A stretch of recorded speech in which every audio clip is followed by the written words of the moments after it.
Firstly, thanks everyone for having me today. Thank you for the ACT government for organising this session.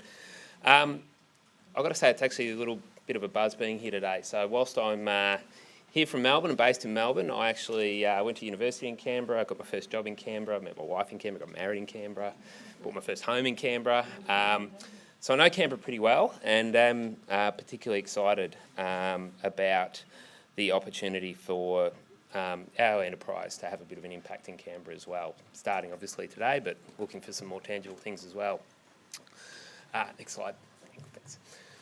So what I'm proposing to do is to run a little bit of background on ourselves, our housing model, particularly how we utilise SDA funding to create and fund housing for people with disabilities, drilling into a little bit more detail around particularly where the money comes from and how it's structured in our model, and then hopefully having enough time for questions. I can waffle and I'm a bit of a talker, so we'll just have to... Thanks for the warning. Yep, forewarned is forearmed. So starting from the start, so summer housing is focused on the issue of younger people in residential aged care and those at risk of entering residential aged care, and basically eliminating what we think is a real blight on our society. So at the outset, just picking up on some of the conversations before, we're not able and we're not looking to solve all issues with disability housing. We're looking at a particular cohort within that grouping. That's not to say we're not alive to the issues for those who don't fall into being SDA participants and therefore, or NDIS participants, and therefore don't have a shot at being one of the 6% of NDIS participants who will get SDA, of which only sort of a certain proportion of those will be right for our housing model as well. So we're realistic about the scale of the problem and we're playing in a particular niche of it. Next slide, thanks. So the other thing that's more interesting is that this issue is growing and it continues every day. So this was in this context of Canberra, and data is a real peril for us as well in this space around actually what are the numbers, because that obviously mobilises investment and action. But at the end of June 2017, there was 44 young people in residential aged care. 16 entered that year, and in some research that we undertook with, or our sister organisation, the Summer Foundation, undertook with SGS Economics, they forecasted that there's a shortfall in the ACT of about 258 SDA dwellings currently.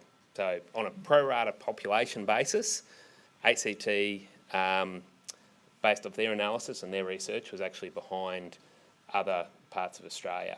Now that's not surprising, because the areas whereby there's shortfalls, we believe in SDA accommodation is largely where there's been significant population growth over the last 20 years, and ACT is definitely in that basket, as well as outer metropolitan areas of Sydney and Melbourne. Next slide, thanks. So around our particular issue and why we're focused on it. Younger people in residential aged care are one of the most marginalised groups of people in Australia. The statistics around visitation from family and friends, participation in the broader community are really tragic. It separates younger people from their friends, their family, their communities. It's basically not a normal life. Little anecdote, I recently, and I'm pleased to say this story has a happy ending, because this tenant is coming to one of our properties which will be completing, touch wood, well, this probably isn't wood, but touch something, in the next couple of weeks' time. He's a man in his early 30s. He's living with people in their 80s in a aged care facility in Greensborough. He fell off a motorbike when he was 12. He's had an acquired brain injury and a host of complications and challenges with his health ever since. He uses a wheelchair. He cannot reach the keypad to punch in the key numbers to actually leave the facility from his wheelchair, because it's sitting at a certain height and his mobility and functionality just can't reach it. So he's basically a prisoner. It's a terrible situation, and on the flip side, we think it's very solvable. We're excited about what SDA can contribute in that space. We also think there's great opportunities in home ownership and all sorts of other initiatives, particularly around hospital discharge as well, which is one of the key issues. Is nobody really chooses to go to residential aged care. It's normally as a permanent solution. It's normally in a hospital bed, got to go somewhere, under pressure to move, I'll just go here for a little bit of time until something becomes available, and often it becomes a lot more permanent. Or alternatively, we're in a housing situation that isn't safe or isn't right, so we'll temporarily go into aged care. Unfortunately, it tends to become a bit of a trap. Next slide, thanks. So, a bit about us. We were established in 2017 by the Summer Foundation. So the first thing I'd say is I'm the CEO of Summer Housing.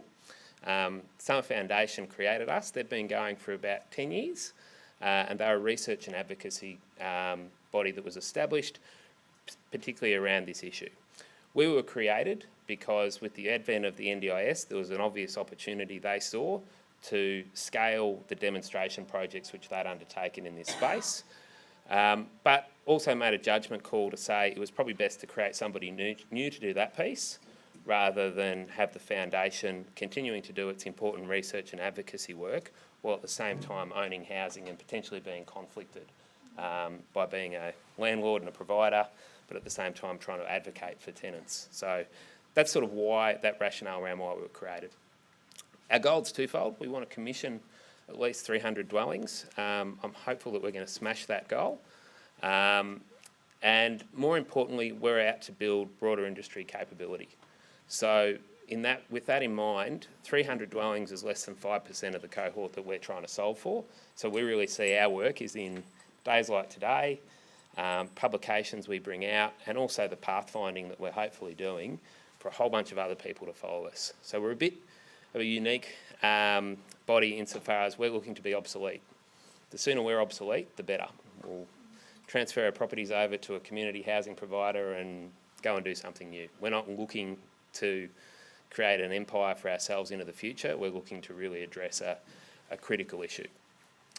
Our focus is predominantly on apartments, and I'll run through our housing model and how we do that. Pipeline-wise, currently we've got 60 dwellings under contract. We've raised a $50 million funding facility, which we closed a couple of weeks ago. That's our second facility this year, doubles our funding capacity, and we're hopeful of closing out a variety of contracts with various developers we've been working on with in the last 6 to 9 months to contract on another 60 to 70 dwellings before Christmas. That sort of deadline starts to emerge. Hopefully, if it's not before Christmas, it's shortly thereafter. And really excitingly, we're looking for one of those projects to be in Belconnen and another one in Woden. So we're, Canberra's, is right on our radar and has been quietly for a little while, and we're now at that sort of precipice about hopefully being able to announce something very shortly in that space. As someone who lived here, I thought Woden, Belconnen sort of cover the north and the south, and recognising that I lived in Belconnen, I wouldn't have lived in Woden. I recognise, and we don't look at this like housing, and I'll go through our, with all respect to Woden, we don't look at this in terms of when we're making decisions about housing and locations. We are thinking about prospective demand. We are thinking about access to services, but we're also just thinking about it in terms of all the good stuff of life if you're creating housing for anybody else. Is it close to transport? Is it where people want to be? Does it have good retail? How's it going to be in 15, 20 years' time?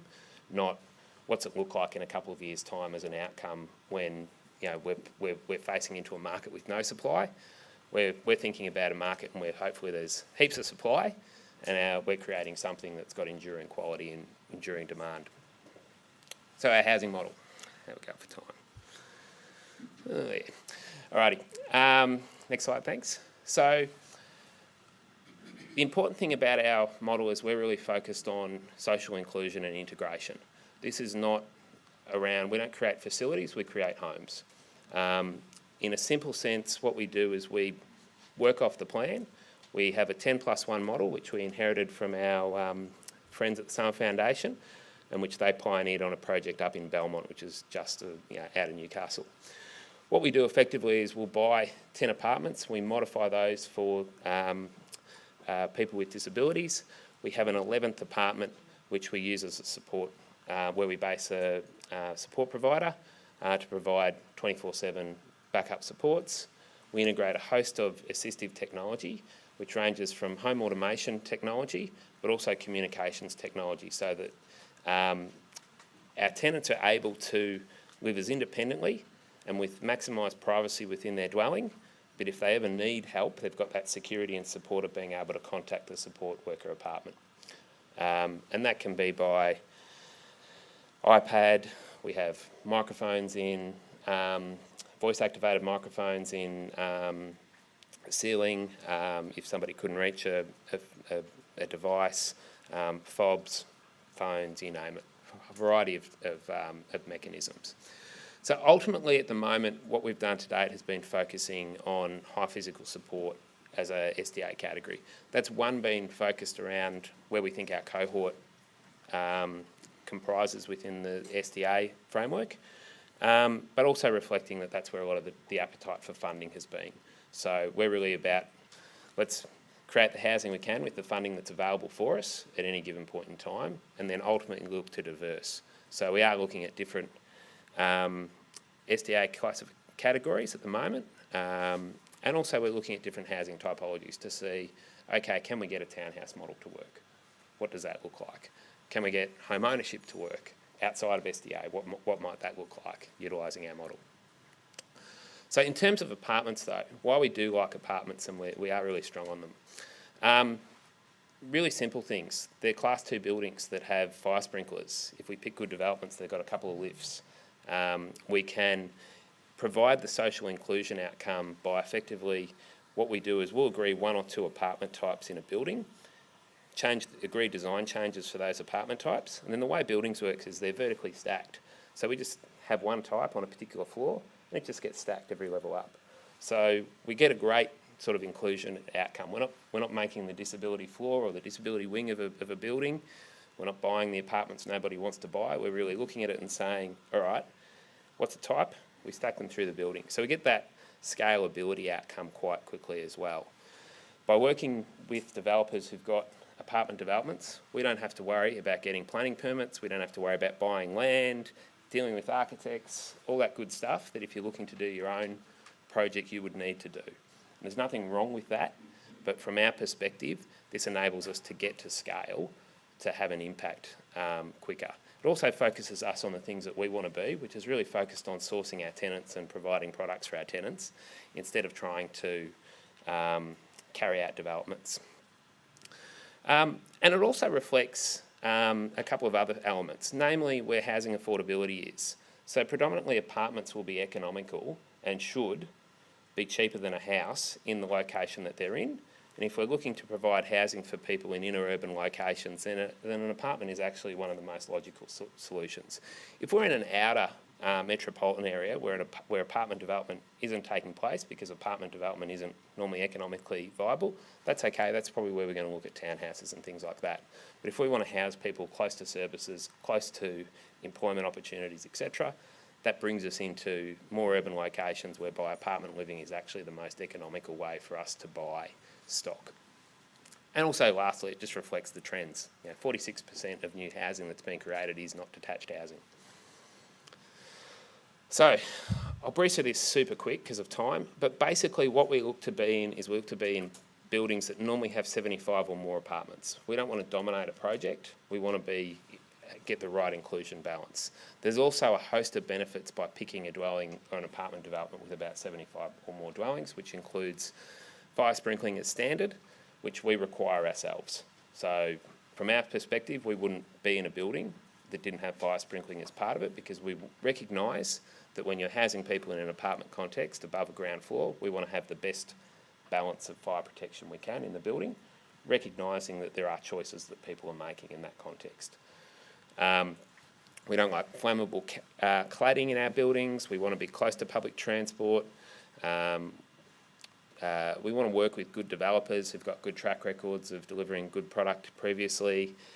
Minimum lift cars. We want to have 2 lifts in all of our buildings. I had an eventful meeting with a prospective tenant in a property in Richmond. I digress for a moment, whereby he came and visited me. He was living in a terribly inaccessible apartment.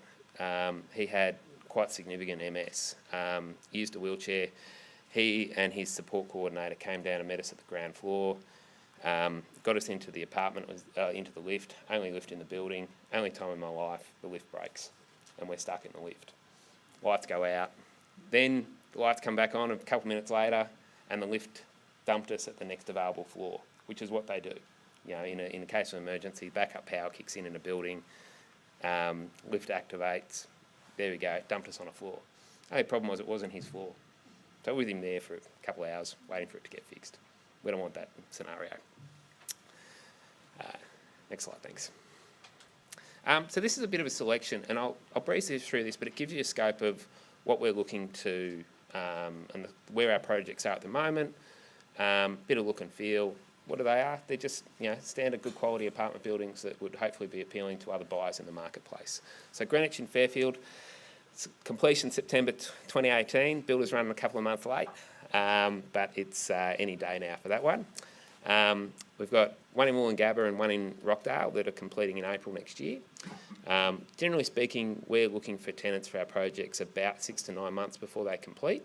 There's a bit of a balancing act for us between looking for tenants too early and potentially all the issues that are associated with people's circumstances potentially changing, other opportunities emerging while they're waiting for our project to complete, but then giving enough time to enable all of the SDA processes that may need to take place, still quoting, all those things to take out. So we're currently marketing for tenants for those two properties there in Queensland and New South Wales. Next slide, thanks.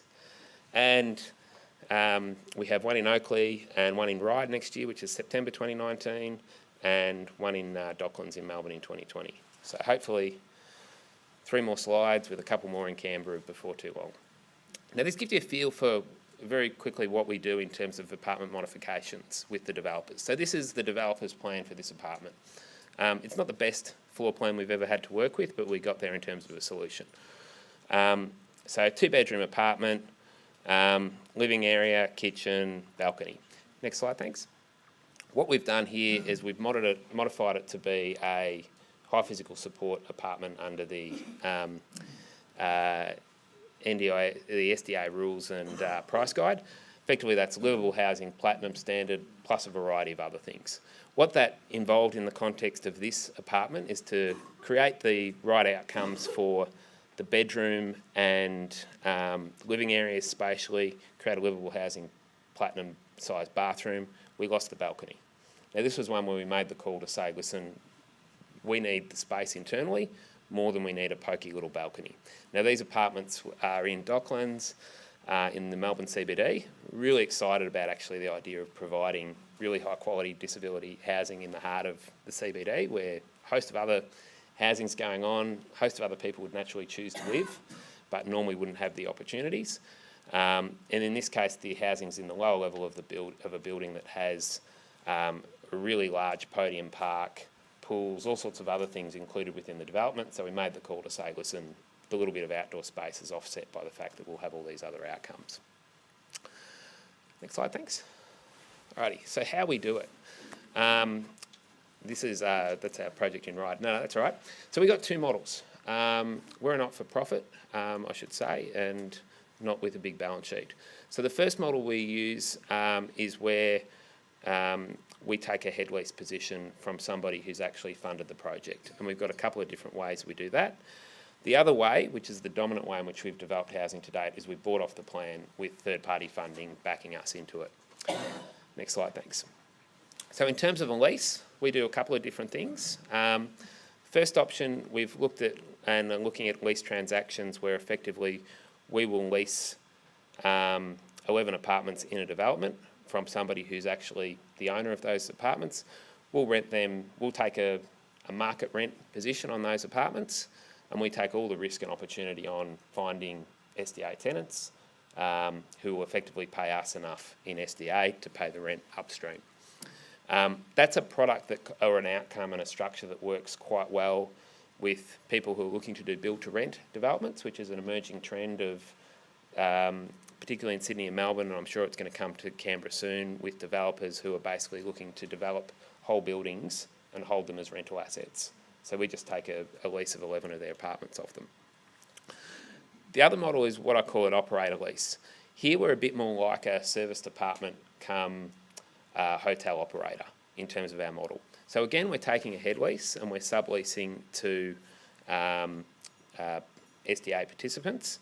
And what we're really doing is our rent is equivalent to the SDA that we recoup from the participants, any other income, less some management fees, and we flow it all up. And it's a bit like if you owned, the best analogy I can give is if you own a timeshare apartment and you're in an income pool, you own, maybe it's something in a mantra or something like that, and you get a share of the income that comes through all the dwellings, and it all comes through. So that model, in both those models, someone else has actually paid to build the building. We've just gone in there, secured a position as a tenant, and we're subleasing down. Next slide. This is probably, as I said, the more dominant model is where we buy. So touching on what I've said earlier, there'll be a base building spec, a base building brief. We'll modify those and agree all the changes up front to meet the requirements of SDA. We'll either agree the lump sum additional cost for our changes that we're making, and we'll normally get a QS involved. We're not taking development risk, so we're agreeing a price up front for the changes, and settlement's conditional on the developer going and obtaining those certifications. So what you're probably gathering from here is, our partnerships with private developers is really important. The developer can't make us settle unless they've got all the certifications. They can't make changes which impact the SDA position. The other thing we have to do, and it's an issue that I think anybody in the SDA space will find who's following a similar model, is we need to pay more deposit than an average purchaser. The reason being that if we don't settle, a developer has gone and spent a premium on making modifications to the dwelling that they would see are not valued by the market. And to be fair to them, that's right. A valuer, another purchaser, isn't going to value them. In terms of the cost of those modifications, depends on what we get at the outset, but often that cost premium for us is somewhere between about $50,000 and $80,000 a dwelling. That's for a unit? Per unit, yeah. Right. So say if I'm spending $6 million on 11 apartments, add another $800,000 potentially in modifications. So it's a significant investment which impacts the financing of that, because at the end of the day, and I think, I'm not I would say at the outset, I'm not an expert in this space, and indeed I'd challenge anyone who declare after a year or so of SDA that they're any form of expert. But also I'm not from the disability sector or the public housing sector. So my background is in development, private funding, etc. I'm now over in not-for-profit space, which I'm loving. But the reason why disability housing is in such a short supply across the country is that it doesn't make economic sense, which is therefore why it's not produced. It costs more than it's worth, and you're leasing it to people who can't afford to pay market rent. So there's no real surprise as to why this stuff isn't available and why it's hard to solve. It's a great example of market failure. Without intervention and without support, it'll never work because of those fundamentals. Isn't it a problem that the banks see it that way too and aren't keen to lend money to people who have disability they find taking the risk? Well, I think they certainly, if you look at, before you even look at the borrower and whether they've got a disability or not, if you just look at it from their lens as an asset perspective, if you're looking at it as a property investment, then they would look at it and say it's not worth as much as a comparable property. Most of them we find will actually lend into the space, but they'll just lend you less because they're lending a proportion of value. So what they're prepared to provide isn't the whole amount. So going to the next slide, which I think is talking about issues of funding. I think a lot of the challenges people have faced in this space is they've tried to look at SDA housing as if it's a property asset. It's actually an infrastructure asset. So all our capital that we're getting is from social infrastructure funds management groups, and it's equity that they're investing. So basically they're investing long-term superannuation funds, capital. They're looking at it, because they're not looking at it as a property investment that they're going to flip out in a couple of years, They're not worried about the fact that it's going to take 12 years to recover the $800,000 of extra that's been put into the dwelling to even out the capital gain. They're looking at it as a specialised asset, regulated income, so SDA, they look at it as being analogous to regulated electricity markets. So, one of our principal investors, they invest in SDA housing and they invest in solar farms and equivalent income. Because for them, it's a similar long-term government-sponsored regulated income stream. It's an essential asset, and that's so. Sorry, on to the next slide. I'll grab you in a sec. So, bit of an obvious statement. We're looking to commission 300 dwellings. That needs about $250 million, maybe $225 million if I save some money, but I've got news for you, I don't have any of that. So by necessity, everything we're doing, we're working with third-party capital. And that typical funding, that typical property approach of looking at an asset and talking to the property part of a bank to fund SDA will always be hard yards, because fundamentally they're looking at it, and on day one, it's been overcapitalised in their mind by anywhere between 15 to 30%. And ACT's got a particular challenge in this regard because you've got lower housing prices than anywhere else. So from an income yield, from an SDA perspective, ACT looks really attractive because the cost of buying a comparable dwelling within 5 k's of, say, the Canberra CBD and 5 k's of the Sydney CBD, completely different pricing, but the SDA rates aren't that different between the two of them, so it looks great on paper.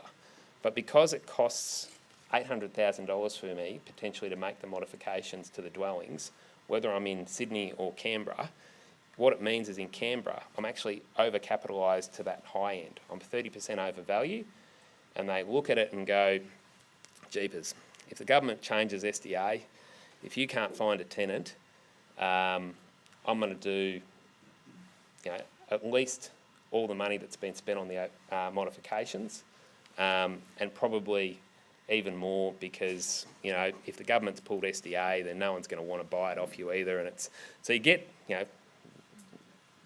having spent a lot of time in finance territory, they're quick to look at the downside case, and it's why any discussion about SDA and getting third parties, whether it's institutions, whether it's frankly individuals, SDA requires equity. A bank will not be the answer on funding SDA, or frankly, I think any form of disability housing is my view. So we fully fund our projects with third-party capital. So our projects are being fully funded by somebody else. So that's the exciting bit. We've got institutions to invest in the space, but they're infrastructure investors, because they're looking at SDA housing like a toll road, like a solar farm, that this is essential infrastructure. It's, there's long-term bipartisan policy support for the scheme, and at the end of the day, there's no votes in evicting people from housing with disabilities, is their view. So therefore they think it's a pretty safe space in terms of, yes, the rules may change over time, but probably aren't going to change to a level that are going to significantly diminish the attractiveness of the investment. That's not really, they think, in anybody's view. And particularly once you get into that space, they're looking at it over a very long period of time with a different return hurdle. So they're not looking to make super yields. They're in we want to make, somewhere between 6 and 9%, depending on the location, as a return. So that longer term infrastructure focused finance is where we've found most success, and I think it's the best space for SDA. I think I'm just about done. I think I've got one more slide and I'll hopefully there. So I think I've covered most of this. So we think this is a really good solution, and particularly for our space. There are issues with this sort of funding solution for other properties. So we've got to get institutions comfortable with funding robust accommodation, for instance. So at the moment, institutions are a little bit scared about robust accommodation. They're a little bit more comfortable with our product. We've got to get them comfortable with funding product that has people with disabilities living together. At the moment, they're pretty concerned to say, well, what if they don't get along? What if one moves out and the one who stays doesn't want to let anybody in? So we do get to these sorts of granular issues and a lot of focus on it. But certainly we think this is a really interesting space to go, and the projects that we do in Canberra will definitely be funded with this model. Lucky last, I said I'm with a not-for-profit and I'm loving it. That's a key focus for investors in this space. So if you are a private party looking to do, and it's not for your family or friends or something like that, but you're looking to set up a private enterprise in the space of SDA, I applaud you. That's part of how the scheme's meant to work. It's not meant to be just for community housing providers or just for not-for-profits. But what I would say is, from an investment standpoint, I'd look to find a not-for-profit to partner with, because investors are very, very cautious about entering a space that involves vulnerable people, and having a not-for-profit as part of your team, whether it's as your tenancy manager, your property manager, your tenancy source, or whatever it might be, if you don't have that as part of your mix, I think you will definitely struggle to receive funding for this space. That's really an essential. How'd I go? Not bad for me. Thank you. Thank you, Dan, for a fascinating presentation. We have 5 brief minutes for questions. Okay. So, part one. Thanks, Dan. First of all, congratulations on trying to address a particular problem. But if I could make a comment, perhaps about a gap in, what I see as a gap in your model, and perhaps you're not the person to answer this one directly, but it might become part of the discussion. Yeah, sure. It seems that in the model, the people coming into those places need a level of independence to live in those apartments with a person who's a manager. It's a little raw for us. Just in the last 2 days, our son's rejected from a housing opportunity because he wasn't independent enough. Yeah, a 3-day trial, and he was rejected. And they had a manager who was in no sense a carer. So there still seems to be a gap in your 10+1 in that people still need a level of care within their own individual apartment or room or whatever it is, on top of the managers. I said, you may not be the person. No, I'm happy to offer some comments. So, like I said at the outset, we recognise that the cohort that we're really looking at is not the full spectrum of people who need housing who have disabilities. I would describe the cohort that we're looking at as it does align though with, and if I look at our tenants as a class, generally speaking, we're combining people with a really high functional impairment, typically with a cognitive capacity to live independently, and also though to live in an environment where there's a lot of people around them, so also be a good neighbour. So without generalising, our tenant cohort, and it's very broad, but it would include people who have MS, people with cerebral palsy, people with acquired brain injuries, and spinal injuries, a variety of tenants. So is it a solution for somebody with really complex behaviours of concern that needs somebody with them all the time? No, it's not. And I'll call a spade. It is what it is. And this is where we're at, and this is, so by nature, you want to help everybody, want to be able to do everything. By the same token, we are very focused around that cohort for whom we think we can at least, particularly those who are in residential aged care, we can get out of residential aged care and provide a really good quality of life. But that's not to say I'm blind to how broad the issue is and how you will have cases like that. And that's, it's challenging, I know.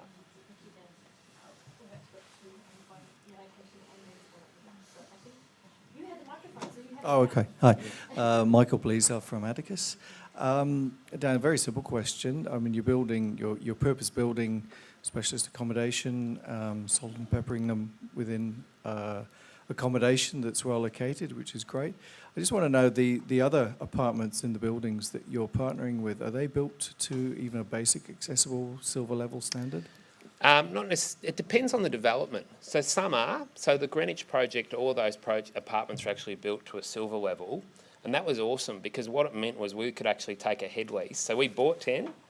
We had our support worker apartment. As part of our tenancy process, we actually identified a tenant who was we knew wasn't going to be a high physical support tenant, but we thought they would be at an improved livability level or higher. So what we were able to do in that case is, I knew one of the other buyers in the building. We got a 10-year lease off them, and we've actually subleased to that tenant. So even though I talk about our 10+1, in that project we're 11+1. But I'll be honest, not always. So livable housing standards are not widely adopted by developers. Most developers work to rule, and at the moment rule doesn't require Class 2. We do have requirements that we impose on common areas in the building, entry points, etc., to ensure that they're at a heightened level of accessibility, not just basic code. Okay, look, I won't hog this, but I mean, you're right technically to say they're working to rule, but there is an agreement in place. It's been in place for 8 years, where there was a voluntary agreement, but every single premises across Australia was going to be built to that standard. I think just that you're in a privileged position in that you're working very constructively with developers. It would be good to see that became a requirement. We're obviously working very hard to make it the rule, but in the absence of that, people such as yourselves and governments should be, I think, really mandating that.